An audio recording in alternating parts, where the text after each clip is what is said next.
जब parliamentary system of government में ये होता है कि जब इक़्तिदार जो है, पावर जो है पार्लियामेंट के पास हो, यानी नेशनल असेंबली और सेनेट के पास हो। बाज़ लोग समझते हैं कि पार्लियामेंट से मुराद है कि सिर्फ प्राइम मिनिस्टर के पास अख्तियार होते हैं। ऐसा नहीं है, तो सिर्फ प्राइम मिनिस्टर के पास नहीं, हाँ उनके पास होते हैं, लेकिन सिर्फ प्राइम मिनिस्टर के पास नहीं, बल्कि पूरी पार्लियामेंट के पास। पार्लियामेंट हम कह रहे हैं सेनेट और नेशनल असेंबली को। पाकिस्तान के सेनेट की टोटल कितनी सीट्स हैं? 104। और नेशनल असेंबली की सीट्स कितनी हैं? 342। नेशनल असेंबली यानी कौन से लोग, वहाँ कौन से लोग आते हैं? हम सब ये जो बातें कर रहे हैं अकॉर्डिंग टू 1973 कॉन्स्टिट्यूशन बात कर रहे हैं कि पार्लियामेंट्री सिस्टम में, हमारा जो मौजूदा पार्लियामेंट्री सिस्टम है उसमें जो नेशनल असेंबली में मेंबर्स आते हैं वो कौन से मेंबर्स होते हैं? वो इलेक्टेड मेंबर होते हैं, और वो बेसिकली सूबों से किस बुनियाद पर आते हैं? पॉपुलेशन बुनियाद पर आते हैं, यानी जिस सूबे की आबादी ज़्यादा उसके मेंबर्स ज़्यादा नेशनल असेंबली में, और जिस सूबे की आबादी कम उसके मेंबर्स कम। इसका मतलब है कि पाकिस्तान में सबसे ज़्यादा आबादी वाला सूबा कौन सा है? पंजाब। तो इसका मतलब है कि सबसे ज़्यादा मेंबर्स कहाँ से आएंगे? पंजाब से। और सेनेट जो है वो इक्वलिटी को रिप्रेजेंट करता है, यूनिटी को, बराबरी को। चारों सूबों से बराबर से लोग लिए गए। इसके टोटल मेंबर 104 हैं, लेकिन जो 25th अमेंडमेंट की इम्प्लीमेंटेशन जब होगी, जिसमें फाटा को केपीके के साथ मर्ज किया गया, तो जब उसकी इम्प्लीमेंटेशन होगी इस इलेक्शन के बाद, उसके बाद जो है फिर ये 8 सीट्स जो हैं ख़त्म हो जाएंगी, 96 सीट्स बचेंगी, यानी उसके बाद 96 सीट्स होंगी after the implementation of 25th amendment. लेकिन इस वक्त 104 हैं जी।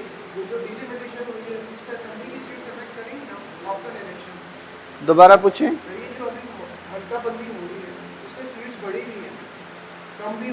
अभी जो फरवरी में इलेक्शंस होंगे आप उनकी बात कर रहे हैं?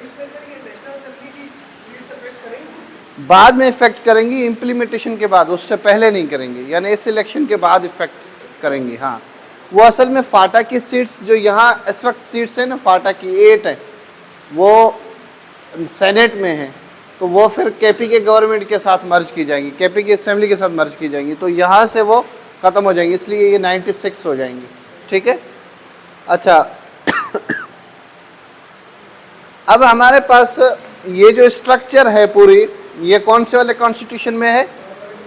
62 वाले में ये नहीं था, 56 वाले में इस तरह फॉर्म नहीं था, यानी बाई कैमरल पहली दफ़ा 73 के कॉन्स्टिट्यूशन में आया। अब हमारे पास जो, अगर पार्लियामेंट की आप हिस्ट्री देखेंगे, हमारी तारीख देखेंगे पार्लियामेंट की, तो वो ये है कि हमारे पास बेसिकली 1973 के कॉन्स्टिट्यूशन में, जब ओरिजिनल कॉन्स्टिट्यूशन था, यानी 14 अगस्त 1973 को जब ये इम्प्लीमेंट हुआ, उस वक्त तो इसकी नेचर इस तरह थी, सीट्स में कमी पेशी तो चेंज होती रही, बढ़ती रही, लेकिन स्ट्रक्चर की मैं बात कर रहा हूँ। लेकिन उसके बाद जब ज़ियाउल हक ने मार्शल लॉ लगाया 1977 में, 1977 में, 5 जुलाई 1977, नहीं 78 नहीं है, 1977 है, 77 से लेकर 88 तक, तो 77 से लेकर 88 तक 11 साल हो गए। फिर भी आप इसको कंफर्म कीजिएगा, जहाँ तक मेरी नॉलेज में आ रहा है 77 से। ठीक है, और क्योंकि भुट्टो साहब को उन्होंने गिरफ्तार ही 5 जुलाई को किया था कराची से। उसके बाद ये जो ज़ियाउल हक का जैसे दौर है, तो ज़ियाउल हक ने आइन में कुछ अमेंडमेंट्स आइन में तब्दीलियाँ की। उस आइन की जो तब्दीलियाँ हुई उसमें उन्होंने 8th अमेंडमेंट की। कौन सी अमेंडमेंट? 8th amendment. इस अमेंडमेंट में उन्होंने क्या किया? बेसिकली इस अमेंडमेंट में उन्होंने 1973 के कॉन्स्टिट्यूशन को चेंज कर दिया। जब ज़ियाउल हक ने मार्शल लॉ लगाया तो हमारे इस कॉन्स्टिट्यूशन को उन्होंने जो लफ्ज़ यूज़ किया इस कॉन्स्टिट्यूशन के लिए 1973 के लिए, उसके लिए उन्होंने किया सस्पेंडेड, क्योंकि basically he has suspended the constitution. उन्होंने कहा कि I am not abrogating the constitution, I am suspending the constitution. Suspend उन्होंने इसलिए किया क्योंकि भुट्टो साहब ने आर्टिकल 6 में ये लिखवा लिया था कि अगर कोई पाकिस्तान का आइन तोड़ेगा यानी एब्रोगेट करेगा, लफ्ज़ यूज़ था abrogate, if anybody abrogate the constitution of Pakistan, वो पाकिस्तान का गद्दार होगा और उसकी सज़ाए मौत होगी। लिहाजा इस वजह से ज़ियाउल हक ने कहा कि I am not abrogating the constitution, I am suspending the constitution. बात एक ही है, यानी बस ये आइन है लेकिन ये वर्किंग नहीं है, आइन है लेकिन इस वक्त वर्किंग नहीं है, उसको उन्होंने साइड पर रख लिया। तो ये क्या कहलाया? सस्पेंडेड।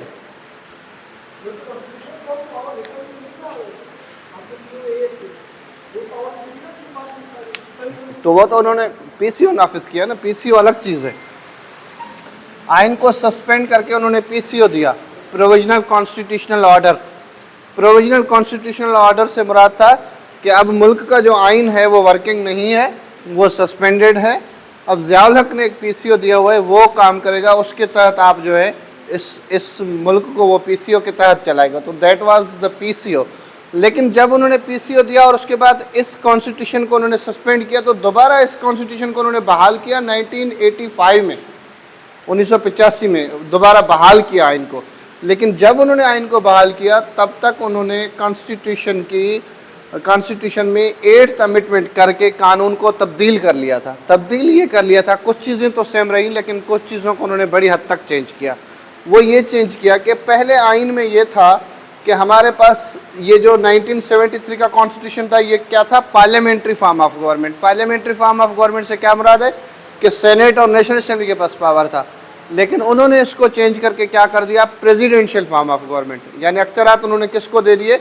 सदर को दे दिए। और सदर को उन्होंने, हमारे कॉन्स्टिट्यूशन का एक आर्टिकल था, आर्टिकल 58(2)B, ये उन्होंने सदर को पावर दे दिया कि सदर जो है प्राइम मिनिस्टर की हुकूमत को डिज़ोल्व कर सकता है, किसी भी वक्त प्राइम मिनिस्टर को वो हटा सकता है, यानी सदर के पास ये अथॉरिटी थी 58(2)B के तहत।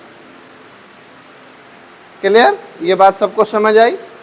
तो उसके बाद जब ज़ियाउल हक ने इसके तहत 1985 में जब इलेक्शंस हुई और उसके बाद मोहम्मद खान जुनेजो की हुकूमत बनी, तो मोहम्मद खान जुनेजो की हुकूमत को ज़ियाउल हक ने ख़त्म कर दिया,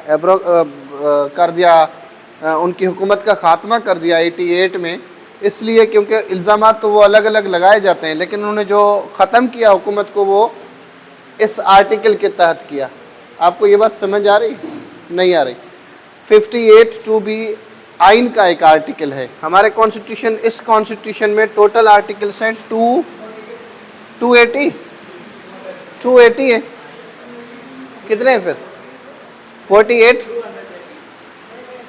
कितने? 280 है, ठीक है। इस कानून में, इस वाले कॉन्स्टिट्यूशन में 234 थे, इस वाले में 250 थे और इस वाले में 280, ठीक है। तो 280 जो आर्टिकल्स हैं, अब ज़ाहिर है हर एक आर्टिकल को अलग अलग एक्सप्लेन किया गया। जैसे आर्टिकल 1 की अगर हम बात करें, आर्टिकल 1 कहता है कि पाकिस्तान की ये बाउंड्रीज़ हैं। आर्टिकल 2 फिर ऑब्जेक्टिव रेजोल्यूशन को हिस्सा बनाता है। इस तरह आर्टिकल सब डिस्क्राइब किए गए। आर्टिकल 5 कहता है कि पाकिस्तान का हर शहरी जो है वो स्टेट के साथ वफादार रहेगा। आर्टिकल 6 मैंने अभी आपको बताया कि कहता है कि हाई ट्रीजन का जो है, गद्दारी का, कि अगर कोई कानून को एब्रोगेट करे तो उससे सज़ा होगी। इस तरह आर्टिकल 8 से लेकर 28 तक ये जो आर्टिकल्स हैं ये फंडामेंटल राइट्स के आर्टिकल्स हैं। यानी आपका right to freedom, right to speech, right to expression, right to information, right to education, ये सब फंडामेंटल राइट्स के आर्टिकल्स हैं। फिर इस तरह आर्टिकल्स चलते गए, हर आर्टिकल में अलग अलग वजाहत की गई है। टोटल 280 आर्टिकल्स हैं। हम एक आर्टिकल का जिक्र कर रहे हैं, वो है 58 के अंदर भी अलग अलग हिस्से हैं। हम जिक्र कर रहे हैं 58 के 2B का, जो ये पावर देता था सदर को कि सदर president can dissolve the national assembly, president can dissolve the prime minister's cabinet and whole national assembly. Dissolve कर सकता है, उसकी हुकूमत का खात्मा कर सकता है, उसको घर भेज सकता है। अब समझ आया? तो ज़ियाउल हक ने 1988 में मोहम्मद खान जुड़े जो पाकिस्तान के प्राइम मिनिस्टर थे, उसकी हुकूमत को उन्होंने डिसॉल्व किया इस आर्टिकल के तहत पहली दफ़ा। यानी 58(2) भी अगर फर्स्ट टाइम किसी के खिलाफ यूज़ हुआ तो वो मोहम्मद खान जुनेजो के खिलाफ यूज़ हुआ। लेकिन जब आर्टिकल यूज़ हुआ, प्राइम मिनिस्टर चले गए, ख़त्म हो गया सिलसिला, अब दोबारा प्रेसिडेंट सारी चीज़ों को संभाल रहे हैं, तो 17 अगस्त 1988 को प्रेसिडेंट जो थे पाकिस्तान के ज़ियाउल हक, वो एक जहाज़ क्रैश हुआ, उसमें उनकी डेथ हो गई। जो भी मतलब उसको C2-130 जहाज़ था, और जिसमें बताया जाता है कि मैंगो की जो है एक पेटी थी जिसमें बम फटा और ये सब उसमें इंतकाल कर गए। उसमें अमेरिकन एम्बेसडर भी मौजूद थे और भी बहुत सारे अमेरिकन ऑफिशियल्स थे। अब हमारा मौजू वो नहीं है कि वो कैसे मरे, क्या हुआ या क्या, हम उसकी तरफ नहीं जा रहे हैं। हम ये जा रहे हैं कि अगर सदर पाकिस्तान किसी भी वजह से, किसी भी हादसे में उसकी डेथ हो जाए, इंतकाल कर जाए, तो टेक्निकली पाकिस्तान का सदर कौन बनेगा अब? तो वो बनेगा चेयरमैन सेनेट। यानी चेयरमैन सेनेट जो होगा वो पाकिस्तान का ऑटोमेटिकली वो पाकिस्तान का सदर बन जाएगा। तो उस वक्त पाकिस्तान का चेयरमैन सेनेट था गुलाम इसाक खान। गुलाम इसाक खान उस वक्त चेयरमैन सेनेट थे, गुलाम इसाक खान। तो Ghulam Ishaq Khan then became the president of Pakistan. उसके बाद हालात कुछ इस तरह हुए कि इलेक्शंस हुए 1988 में। जब इलेक्शंस हुए तो इलेक्शंस में बेनज़ीर भुट्टो इलेक्शंस जीत गई, पीपल्स पार्टी इलेक्शंस जीत गई। तो बेनज़ीर भुट्टो जब इलेक्शंस जीत गई, बड़ी चैलेंजेस के बाद finally she became the first prime minister, female prime minister of Pakistan in 1988। वो जब पाकिस्तान की प्राइम मिनिस्टर बनी 1988 में, जब पाकिस्तान की प्राइम मिनिस्टर बनी 1988 में, तो उनका 2 साल तक उनकी हुकूमत रही, 1988 से लेकर 1990 तक। और 2 साल बाद यानी 1990 में गुलाम इसाक खान ने इस आर्टिकल को यूज़ करते हुए बेनज़ीर की हुकूमत को डिसॉल्व कर लिया। यानी ये ज़ियाउल हक तो चले गए, लेकिन ये आर्टिकल तो सदर के पास था, सदर की सीट के पास तो था। तो सदर जो थे वो चेयरमैन सेनेट बन गए गुलाम इसाक खान, तो उन्होंने आगे चल के उस आर्टिकल को यूज़ किया। अब मसला ये नहीं है कि सदर ऑनेस्ट है या नहीं है, सदर को अच्छा लेके आए। मसला ये है कि सदर के पास ये पावर है, यानी आर्टिकल उसके पास है। तो दोबारा 90 में इलेक्शंस हुए। 90 में इलेक्शंस होने के बाद नवाज शरीफ पाकिस्तान के प्राइम मिनिस्टर बने, और दोबारा 1993 तक नवाज शरीफ पाकिस्तान के प्राइम मिनिस्टर रहे, पहली दफ़ा IJI के बिहाफ पर, इस्लामी जमहूरिया इत्तेहाद था उसके बिहाफ पर। जब वो 93 तक प्राइम मिनिस्टर पाकिस्तान के रहे, 93 में सदर गुलाम इसाक खान ने 58(2) को यूज़ करते हुए इनकी हुकूमत को डिसॉल्व कर लिया। ये आर्टिकल तो फंदा बन गया।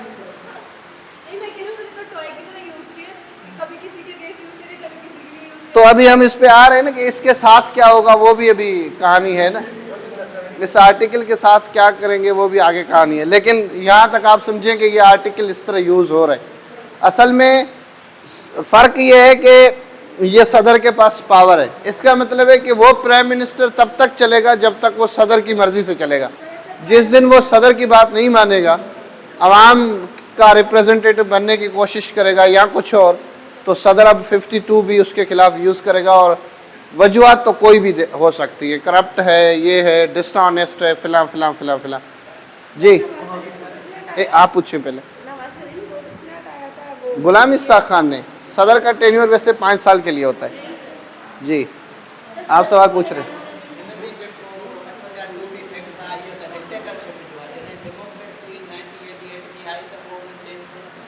चेंज करने लेवल ये होता है कि उन्होंने उतनी मेजॉरिटी चाहिए उसे चेंज करने के लिए।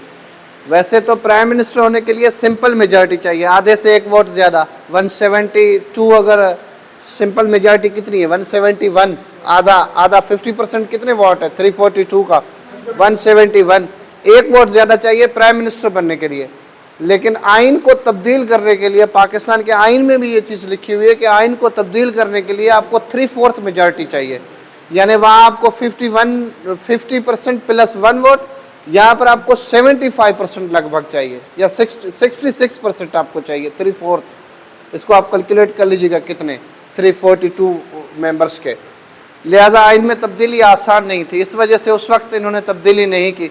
और जब बेनज़ीर हुकूमत में थी तो ज़ाहिर है नवाज शरीफ ने उन्हें सपोर्ट नहीं किया, फिर नवाज शरीफ हुकूमत में तो बेनज़ीर ने सपोर्ट नहीं किया होगा, तो नतीजा ये निकला कि अपोजिशन तो अपोजिशन होती है ना, जैसे आप अभी भी देख रहे थे। तो 93 में जब उनकी हुकूमत डिसॉल्व हुई तो दोबारा इलेक्शंस हुए 93 में, और 1993 में दोबारा इलेक्शंस होने के बाद बेनज़ीर दोबारा पाकिस्तान की प्राइम मिनिस्टर बनी और 96 तक पाकिस्तान की प्राइम मिनिस्टर रही। बेनज़ीर जैसे ही प्राइम मिनिस्टर बनी तो सदर का टेन्योर ख़त्म हुआ, उन्होंने नया सदर आया, तो बेनज़ीर भुट्टो ने अपना बहुत ही एतमाद वाला सदर मुंतखब कराया, उसका नाम था फारूक अहमद लगारी। जी इख्तलाफ तो अभी होंगे ना। फारूक अहमद लगारी वो पाकिस्तान के सदर बन गए। तो क्योंकि भुट्टो साहब के भी बहुत ज़्यादा करीब थे फारूक अहमद लगारी, तो बेनज़ीर को भी बहुत ज़्यादा ट्रस्ट था उन पर, पीपल्स पार्टी के ख़ास जो है वो थे मेंबर। लिहाजा उन्होंने जब इनको बनाया पाकिस्तान का प्रेसिडेंट, तो उन्होंने 96 तक, तो 93 से लेकर 96 तक तो सिलसिला चला, लेकिन 96 में फारूक अहमद लगारी ने 58(2)B को यूज़ करके बेनज़ीर की हुकूमत को डिसॉल्व किया। तो it was the second tenure of Benazir Bhutto which was ended in 1996। उसके बाद दोबारा 96 में इलेक्शंस हुए। दोबारा इलेक्शंस होने के बाद दोनों पॉलिटिकल पार्टीज इस नतीजे पर पहुंची, नवाज लीग और पीपल्स पार्टी, कि जब तक 58(2)B सदर के पास है तब तक हमारी हुकूमत नहीं चल सकती। और इस बात को भी आप समझें कि सदर के पास जब पावर हैं, हमेशा ये देखा गया है कि सदर ने पावर को बहुत ज़्यादा मिसयूज़ किया है, गलत इस्तेमाल किया है। कभी भी आप, एक होता है ना वन विंडो ऑपरेशन, कोई भी आप काम कर रहे हैं उसमें अगर आपको किसी एक बंदे के साथ बात करके वो काम करवाना है ना, वो काम आसानी से हो जाता है। लेकिन जब मेनी विंडो ऑपरेशंस होता है ना, यानी आपने उससे भी साइन करवानी है, उससे भी इजाज़त लेनी है, उससे भी इजाज़त लेनी है, वो काम थोड़ा सा मुश्किल हो जाता है। तो सदर है वन विंडो ऑपरेशन, यानी एक सदर मसलन अमेरिका ने जब जापान पर सेकेंड वर्ल्ड वार में एटम बम फेंका 6 अगस्त और 9 अगस्त पर, तो fat man, little boy and fat man के नाम से, तो वो एक सदर का फैसला था। इस तरह बहुत सारे फैसले पाकिस्तान में इस तरह के हुए जिसका अवाम पर बहुत देर तक असर रहा, लेकिन वो सदर का फैसला था। मिसाल के तौर पर इसकी मैं आपको मिसालें दूँ, इंडस बेसिन ट्रीटी जो हुआ 1960 में, सदर अयूब खान का फैसला था, जो कि हम पढ़ चुके हैं कि एक लिहाज से इंटरनेशनल कानून की वायलेशन था। और अगर आप कहें कि तालिबानाइजेशन बनाना सदर का फैसला था, ज़िया-उल-हक जब उसमें थे उसमें वो शामिल हो गए। मुशर्रफ ने जब तालिबानाइजेशन की मुखालफत की, अमेरिका को सपोर्ट किया, इस लिहाज से सदर का फैसला था। तो इस किस्म के जब फैसले हुए ना, पार्लियामेंट कितना भी कमज़ोर है ना, हमारी नेशनल असम्बली और सेनेट कितना ही कमज़ोर क्यों ना हो, लेकिन वो अगर सदारती निज़ाम से 1000 दफ़ा कमज़ोर है, लेकिन फिर भी ये स्ट्रॉन्ग है। क्योंकि कम से कम इसमें ये तो है कि या आपने 342 लोगों से बात करनी है, और इन 342 लोगों को 5 साल बाद दोबारा आवाम के पास आना है। सदर तो कहता है भाई मैं इलेक्टेड भी नहीं हूँ, मुझे तो आवाम डायरेक्ट वोट भी नहीं देता, वो तो डायरेक्ट इलेक्शन के थ्रू आता भी नहीं है, वो इनडायरेक्ट इलेक्शन के थ्रू आता है। तो इसलिए नतीजा ये है कि सदर के जो पावर हैं वो उसके पास जितने डिक्रीज़ होंगे उतना ही पब्लिक और पार्लियामेंट और मुल्क के लिए उतना बेहतर होगा। तो 96 में इन्होंने रियलाइज़ किया कि भाई सदर के पावर जब तक हैं तब तक हमारा सिस्टम नहीं चल सकता, लिहाजा उन्होंने इस अमेंडमेंट के अपोजिट में, यानी 8th अमेंडमेंट के अपोजिट में उन्होंने एक अमेंडमेंट करवाई जो थी 13th अमेंडमेंट। ये 97 में हुई। 1997 में 13th अमेंडमेंट हुई। इस 13th अमेंडमेंट का मकसद था कि 8th अमेंडमेंट के ये अगेंस्ट हुई, यानी 58(2)B को सदर से छीन लिया गया, सदर से ख़त्म कर दिया गया। अब सदर के पास ये पावर नहीं था कि वो 58(2)B को प्राइम मिनिस्टर के खिलाफ यूज़ करे। तो 96 में जब इलेक्शंस हुए, नवाज शरीफ आ गए थे, प्राइम मिनिस्टर बन गए थे, और बेनज़ीर भुट्टो अपोजिशन लीडर थी। बेनज़ीर ने इस अमेंडमेंट में नवाज शरीफ को सपोर्ट किया, क्योंकि ज़ाहिर है 3/4 मेजॉरिटी के साथ वो चीज़ें होनी है, आइन में तब्दीली, तो बेनज़ीर ने सपोर्ट किया, लिहाजा 13वीं अमेंडमेंट हो गई, 58(2) ख़त्म हो गया। अब 1996 के बाद नवाज शरीफ के लिए मैदान साफ हो गया कि नवाज शरीफ पाकिस्तान में अब वो अपने आज़ादी से फैसले ले सकते हैं, काफ़ी हद तक, 100% तो नहीं ले सकते लेकिन काफ़ी हद तक ले सकते। उसके बाद अब सदर के पास क्योंकि पावर थे नहीं, प्राइम मिनिस्टर को इस तरह डिसॉल्व नहीं किया जा सकता था, तो 12 अक्टूबर 1999 को पाकिस्तान में मार्शल लॉ लगाया गया। परवेज़ मुशर्रफ आ गए, उन्होंने असेंबली डिसॉल्व कर ली, इमरजेंसी लगा ली।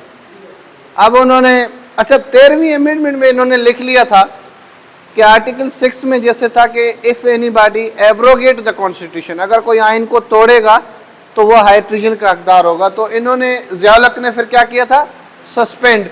तो इन्होंने 13वीं अमेंडमेंट में लिखा था कि if anybody abrogate comma suspend, तो वो जो है हाई ट्रीजन का हकदार होगा। तो परवेज़ मुशर्रफ ने ना इसको एब्रोगेट किया ना सस्पेंड किया, इन्होंने लफ्ज़ यूज़ किया एबियंस, यानी गैर हाजिर। एक लिहाज से हाजिर, एक लिहाज से आइन है पर नहीं है, एब्सेंट कर दिया उसको, गैर हाजिर कर दिया उसको 1999 में। अब सदर के पास तो पावर थे ही नहीं, इसलिए सदर से तो कोई बात करने की ज़रूरत ही नहीं थी। अब तो कोई और तरीका ढूंढना था, और तरीका ये था। उसके बाद परवेज़ मुशर्रफ खुद सदर बन गए। परवेज़ मुशर्रफ जब सदर बन गए, पहले तो वो इमरजेंसी लगा के कुछ टाइम तक एडमिनिस्ट्रेटर बैठे, लेकिन बाद में वो प्रेसिडेंट बन गए। फिर 2002 में उन्होंने इलेक्शंस करवा के खुद को इलेक्ट भी करवा लिया, इलेक्टेड सदर बन गए। एक तरफ से वो चीफ ऑफ आर्मी स्टाफ भी उस वक्त थे, वो चीफ ऑफ आर्मी स्टाफ भी थे और वो पाकिस्तान के सदर भी थे। चीफ ऑफ आर्मी स्टाफ की एक्सटेंशन उस वक्त सदर देता था, सदर के पास ये पावर था कि वो चीफ ऑफ आर्मी स्टाफ की एक्सटेंशन दे। और chief of army staff Pervez Musharraf को सदर पाकिस्तान परवेज़ मुशर्रफ हर 3 साल बाद एक्सटेंशन दिया करता था। ये बात आपको समझ आई? Chief of army staff Pervez Musharraf को सदर पाकिस्तान परवेज़ मुशर्रफ हर 3 साल बाद एक्सटेंशन देता था। वो चीफ ऑफ आर्मी स्टाफ इसलिए थे क्योंकि वो सदर पाकिस्तान थे, और वो सदर पाकिस्तान इसलिए थे क्योंकि वो चीफ ऑफ आर्मी स्टाफ थे। इस तरह उनका सिलसिला चलता रहा। और परवेज़ मुशर्रफ ने आइन में एक नई अमेंडमेंट कर दी। वो अमेंडमेंट थी 17वीं amendment, which was the similar of 8th amendment and which was opposed of 13th amendment. इसका अपोजिट थी और इसकी सिमिलर थी। कौन सी अमेंडमेंट परवेज़ मुशर्रफ ने की? 17th। परवेज़ मुशर्रफ में आते ही नए नए इदारे बना लिए, जिनमें नेब बना लिया, नेशनल अकाउंटेबिलिटी ब्यूरो, पॉलिटिशियंस की अकाउंटेबिलिटी करे। बेनज़ीर जलावतन हो गई, नवाज शरीफ जलावतन हो गए, सियासत, इलेक्शन, ये सब चीज़ें ख़त्म, और मुल्क में इमरजेंसी। नेब नया इदारा बनाया, नादरा परवेज़ मुशर्रफ ने बनाया।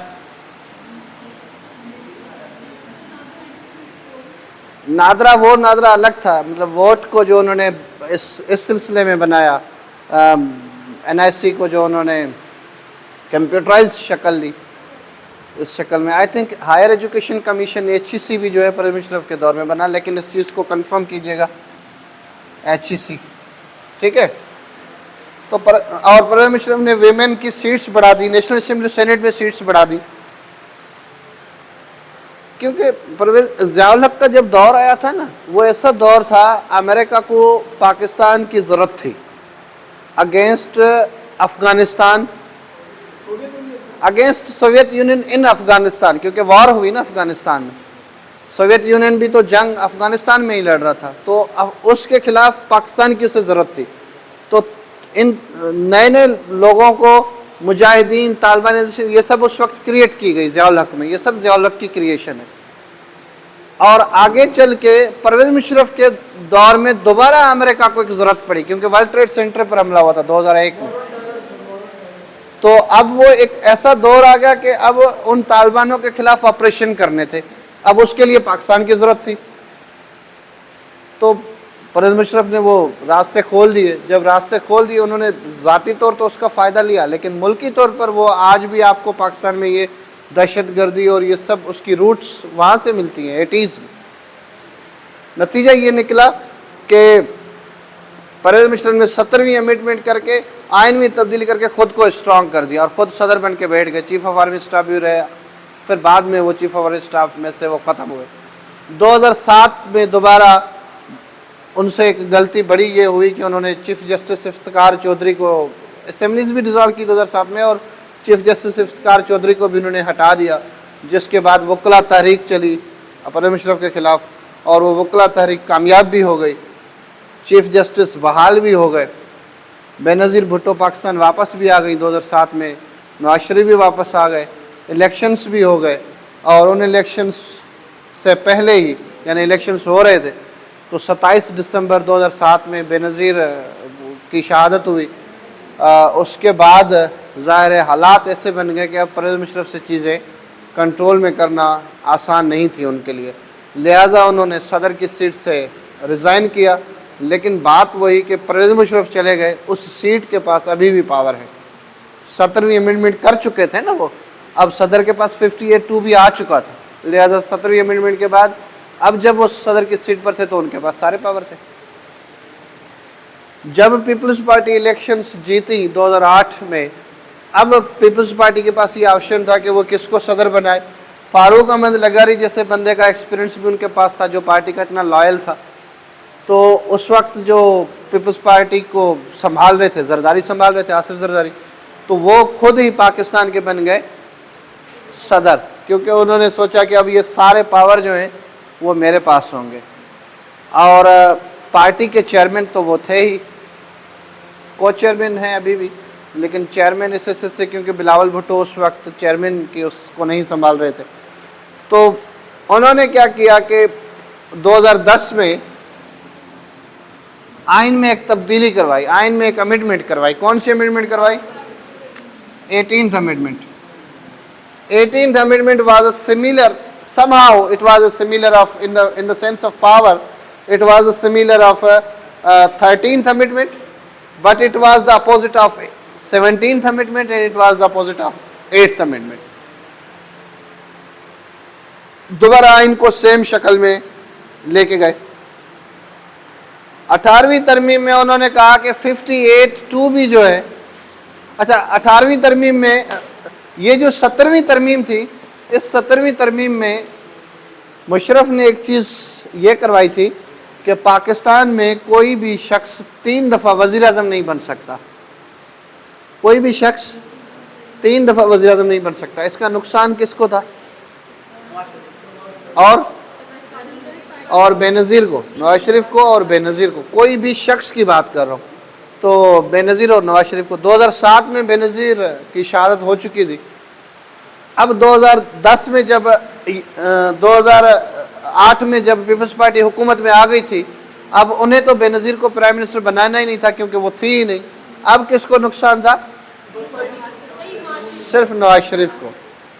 तो 18वीं तरमीम में बहुत सारी चीज़ें ऐसी थी जिसकी नून लीग फेवर नहीं करती, लेकिन जरदारी ने उन्हें यह ऑफ़र दी कि हम इसमें एक चीज़ शामिल करवा देंगे कि पाकिस्तान में कोई तीसरी दफ़ा भी वज़ीर आज़म हो सकता है।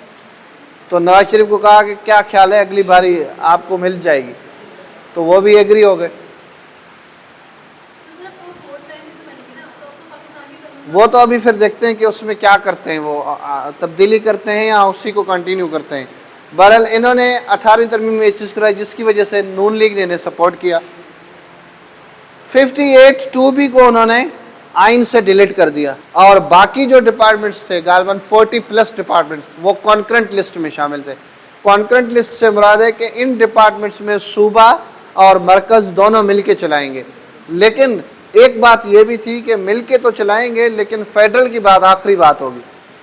इसका मतलब क्या हुआ कि कॉन्करेंट लिस्ट भी फेडरल लिस्ट का हिस्सा है, वफाक का हिस्सा है एक लिहाज से। तो 18वीं तरमीम में इन्होंने जो फेडरल लिस्ट थी तो उसको फेडरल लिस्ट रहने दिया, जो प्रोविंशियल लिस्ट थी उसको प्रोविंशियल लिस्ट रहने दिया, जो कॉन्करेंट लिस्ट थी उसको डिलीट करके उसके पूरे डिपार्टमेंट्स को प्रोविंशियल लिस्ट में शामिल कर दिया। ये बात आपको समझ आ गई? तो एजुकेशन डिपार्टमेंट, हेल्थ डिपार्टमेंट, ये तमाम डिपार्टमेंट्स जो कॉन्करेंट का हिस्सा थे वो सब प्रोविंसेस का हिस्सा बन गए। अब सूबे आज़ाद हैं, उसमें वो कोई भी डिसीजन ले। अभी आप देख रहे हैं 18वीं तरमीम के बाद एजुकेशन डिपार्टमेंट वफाक का डिपार्टमेंट नहीं है, प्रोविंशियल डोमेन है। मसलन ये जो सिंगल नेशनल करिकुलम की बात हो रही थी, ये सिंगल नेशनल करिकुलम की बात तो आप कर रहे हैं, लेकिन ये जब प्रोविंसेस का हिस्सा ही नहीं है, फेडरल का हिस्सा ही नहीं है, तो आप फिर उसकी बात कैसे कर सकते हैं? अभी भी आप देखें वफाक में हमारे पास अभी भी फेडरल गवर्नमेंट का है एजुकेशन डिपार्टमेंट, जिसको लिखते हैं कि x education department, x education department, यानी था अब नहीं है लेकिन अभी है, एडवर्टाइज दी हुई है, एक्स डिपार्टमेंट है। तो इस तरह की बहुत सारी और चीज़ें हुई। ये 18th अमेंडमेंट में हुआ। उसके बाद 58(2)B को तो डिलीट कर लिया गया क्योंकि जरदारी चेयरमैन भी थे पीपल्स पार्टी के, तो उन्होंने ये भी तय करवाया, जब 58(2)B को डिलीट किया सारे पावर्स उन्होंने मुंतकिल कर दिए पार्लियामेंट को। यूसुफ रज़ा गिलानी प्राइम मिनिस्टर थे, ज़ाहिर है वो पार्लियामेंट को तो अख्तियारात दे दिए, लेकिन ये भी तो कि बंदा अपने पावर तो सब उसको दे दे लेकिन खुद भी तो अपने पास कुछ तो उसके पास बचे, कहीं ऐसा ना हो कि कोई कल उनके खिलाफ खड़ा हो जाए तो वो कुछ भी नहीं कर पाए। तो उन्होंने क्या किया कि एक आइन में ये चीज़ शामिल भी करवा ली कि जो पार्टी का हेड है यानी चेयरमैन, जो पार्टी का चेयरमैन है, उसको ये अथॉरिटी है कि वो किसी भी MN MPA की मेंबरशिप को कैंसिल कर सकता है as a head of the party, that is the part of constitution. और जब वो उसकी मेंबरशिप को कैंसिल करेगा तो वो मेंबर पार्लियामेंट का यानी नेशनल असेंबली या प्रोविंशियल असेंबली का हिस्सा नहीं रहेगा। इसका मतलब है कि यूसुफ रज़ा गिलानी प्राइम मिनिस्टर है लेकिन नेशनल असेंबली का मेंबर है, इसलिए प्राइम मिनिस्टर है। नेशनल असेंबली का मेंबर वो इसलिए है क्योंकि वो पीपल्स पार्टी ने उसको टिकट दी हुई है, उसका मेंबर है। अगर चेयरमैन पीपल्स पार्टी उसकी ticket as a people's party member cancel करता है तो वो नेशनल असेंबली का मेंबर नहीं रहेगा। जब वो नेशनल असेंबली का मेंबर नहीं रहेगा तो वो पाकिस्तान का प्राइम मिनिस्टर नहीं रहेगा। ये बात आपको समझ आ गई?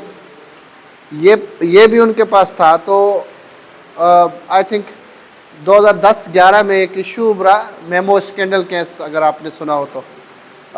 नहीं, स्विस बैंक का जो, जिसमें इन्होंने कोर्ट ने फैसला दिया, यूसुफ रज़ा गिलानी को ऑर्डर दिया क्योंकि he was the head of the executive of Pakistan कि आप स्विस बैंक को लिखें कि जरदारी के अकाउंट में कितने पैसे हैं। तो अब वो प्राइम मिनिस्टर कैसे लिखे आप खुद सोचें, क्योंकि उसे पता है कि मेरी मेंबरशिप है, और दूसरी तरफ उसे ये भी पता है कि अगर मैं नहीं लिखूंगा तो कंटेम्प्ट ऑफ कोर्ट हो जाएगा, अदालत मुझे रहने नहीं देगी। तो हुआ भी यही कि कंटेम्प्ट ऑफ कोर्ट हुआ। आर्टिकल 63 के तहत यूसुफ रज़ा गिलानी को हटाया गया और वो पाकिस्तान के प्राइम मिनिस्टर नहीं रहे, लेकिन उन्होंने ख़त नहीं लिखा और वो फिर दूसरे किसको लेके थे, राजा परवेज़ अशरफ को लेके आए। इस तरह फिर वो आप उसको हटाएंगे, मैं दूसरा लेके आऊँगा, तीसरा लेके आऊँगा, सिलसिला चलता रहेगा। तो उनका दौर भी निकल गया। तो 58(2)B को भी उन्होंने डिलीट कर लिया। अब जब जरदारी का दौर ख़त्म हुआ, उनके बाद प्रेसिडेंट आए सदर ममनून हुसैन। तो सदर ममनून हुसैन के पास इस तरह के कोई आर्टिकल्स, कोई पावर्स नहीं थे। सिर्फ वो सदर ममनून हुसैन पाकिस्तान के सदर होते थे। यहाँ अभी आरिफ अलवी हैं। आप देखें, जब ये PDM बना, पाकिस्तान डेमोक्रेटिक मूवमेंट, एक एक जो PTI का मेंबर था और जिस ओहदे पर था उसको हटाया गया उस ओहदे से, सिवाय आरिफ अलवी के, सदर पाकिस्तान के, क्योंकि सदर के पास वो पावर नहीं है ना। सदर तो असेंबली, ये भी विन है कि सदर को अगर कोई आपका बिल नेशनल असेंबली में पेश हो रहा है और उससे पास हो जाता है और फिर सेनेट के पास चला जाता है और सेनेट से पास हो जाता है, तो पहले मुशर्रफ के दौर में ये था 17वीं अमेंडमेंट के बाद कि सदर 3 महीने में उसको येस या नो में जवाब देगा, यानी रिजेक्ट करेगा या एक्सेप्ट करेगा। अब तो 18वीं तरमीम के बाद ये कि सदर उसको 7 दिनों में जवाब देगा और वो भी येस में जवाब देगा, नो का ऑप्शन नहीं है। और 7 दिनों में अगर वो जवाब ना दे यानी येस में ही ना दे तो नेशनल असेंबली और सेनेट मेंबर्स पार्लियामेंट समझ जाए कि सदर ने येस कर लिया है, तो अब तो कुछ बचता ही नहीं है ना, अब तो आपने 7 दिनों में येस करके बताना ही है। तो अब सदर हमारा जो है, हमारे पास जो सदर की सीट है, सदर को तो हम नहीं कह रहे, सदर तो चेंज होते रहते हैं, जो सदर की सीट है अब उसके पास वो पावर्स नहीं है, अब है पार्लियामेंट के पास पावर। अब जो यूसुफ रज़ा गिलानी के बाद नवाज शरीफ को हटाया गया था वो आर्टिकल 62(1)(f था, 62(1)(f, थर्ड टाइम जब नवाज शरीफ को हटाया गया। इस आर्टिकल में बुनियादी तौर जो बात थी, हालांकि 18वीं तरमीम में एक सजेशन ये भी थी कि इस आर्टिकल को भी हटाया जाए, लेकिन पता है आपको इसकी किसने मुखालफत की थी? नवाज शरीफ ने मुखालफत की थी और नवाज शरीफ को इसी के तहत हटाया गया। इस आर्टिकल में यह था कि जो सादिक और अमीन नहीं है वो पाकिस्तान के पार्लियामेंट का मेंबर नहीं बन सकता। जो शख्स सादिक और अमीन नहीं है वो पाकिस्तान के पार्लियामेंट का मेंबर नहीं बन सकता। लिहाजा हमारी अदालत ने उस वक्त जब justice Saqib Nisar chief justice थे, उन्होंने ये डिक्लेयर किया कि हमारे जो प्राइम मिनिस्टर है नवाज शरीफ वो सादिक और अमीन नहीं है, लिहाजा सादिक और अमीन नहीं है तो अब वो नेशनल असेंबली के मेंबर नहीं है। अब वो मेंबर नहीं है तो प्राइम मिनिस्टर ऑफ पाकिस्तान नहीं है, तो वो 62(1)(f के तहत चले गए। अब जब नवाज शरीफ के बाद जो भी सिलसिला हुआ और फिर कौन अब्बासी आए, ये क्या नाम था उनका, शाहिद खाकान अब्बासी, और उसके बाद दोबारा इलेक्शन हुई, इमरान खान आए, तो इमरान खान के खिलाफ ना ये यूज़ हुआ, ना मार्शल लॉ 58(2) भी यूज़ हुआ, ना मार्शल लॉ लगाया गया। उनके खिलाफ एक नया ऑप्शन मिला, वो क्या था? Article 95C। आर्टिकल 6 तो इस सेंस में कि वो तो नहीं लगाया गया उस पर, वो तो इस सेंस में कि जो उन्होंने असेंबली से बिल पास करवाया और जिस दिन उन्होंने कहा कि वोट ऑफ नो कॉन्फिडेंस की जब मूव थी उससे पहले उन्होंने जो हमारे जो ये साइंस के मिनिस्टर थे फवाद चौधरी, उन्होंने एक रेजोल्यूशन पेश की और डिप्टी स्पीकर कासिम सूरी ने उसको पास कर लिया कि इस खत के पीछे जो है वो कंस्पायरेसी है अमेरिका की या बददियानती पर यह मबनी है, लिहाजा उन्होंने उसको खारिज किया, ख़त्म कर दिया। तो वो ख़त्म नहीं करना चाहिए था क्योंकि वोट ऑफ नो कॉन्फिडेंस को अकॉर्डिंग टू आर्टिकल 95C इसके तहत वोट ऑफ नो कॉन्फिडेंस को प्राइम मिनिस्टर को मस्ट फेस करना है, उससे वो बच नहीं सकता। हाँ, ये हो सकता है कि उसकी रेजोल्यूशन पेश होने से पहले वो इस्तीफ़ा दे सकता है, वो जा सकता है, लेकिन एक दफ़ा अगर वो पेश हो गई तो अब उसके पास कोई और ऑप्शन नहीं है, उसे फेस करना है।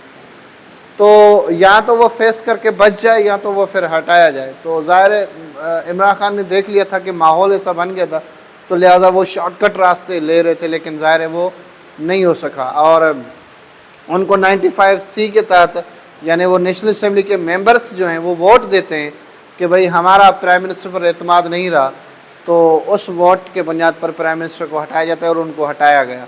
और ज़ाहिर है वो आपने देखा होगा शायद रात के 11 बजे तक ये सिलसिला चलता रहा क्योंकि वो इलेक्शन सुप्रीम कोर्ट के फैसले के मुताबिक वो उस दिन होना था, वोटिंग होनी थी उस दिन।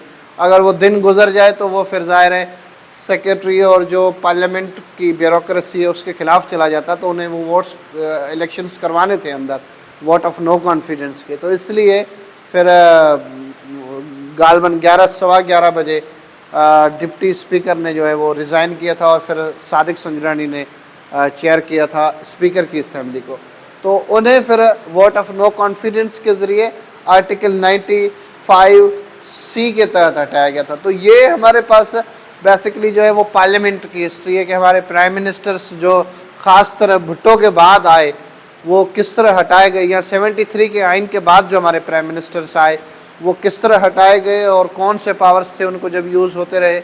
जी, आर्टिकल 63 भी बेसिकली डिस्क्वालिफिकेशन ऑफ मेंबर्स है, डिस्क्वालिफिकेशन ऑफ मेंबर्स 63 एंड 62 दोनों, वो असल में उसमें अलग अलग अंदर हिस्से हैं जो बताते हैं कि ये चीज़ें ज़रूरी हैं। मसलन वो अब तो शायद वो भी है कि फ्लोर क्रॉसिंग नहीं कर सकता, यानी दगाबाजी नहीं कर सकता अपने हेड के, पार्टी के हेड के साथ, वो वोट जो है किसी और को नहीं दे सकता, यानी फ्लोर क्रॉसिंग नहीं कर सकता। Floor crossing basically horse trading जो है कि वो पैसे लेकर किसी और को वोट दे दे, किसी और पार्टी के, ये भी नहीं कर सकता। इस तरह उसके लिए क्राइटेरिया है। बेसिकली 62 63 हमारे जो नेशनल असेंबली के मेंबर्स हैं उनके लिए क्राइटेरिया है कि क्या चीज़ें हैं जो उनको डिस्क्वालीफाई कर सकती हैं। ठीक है।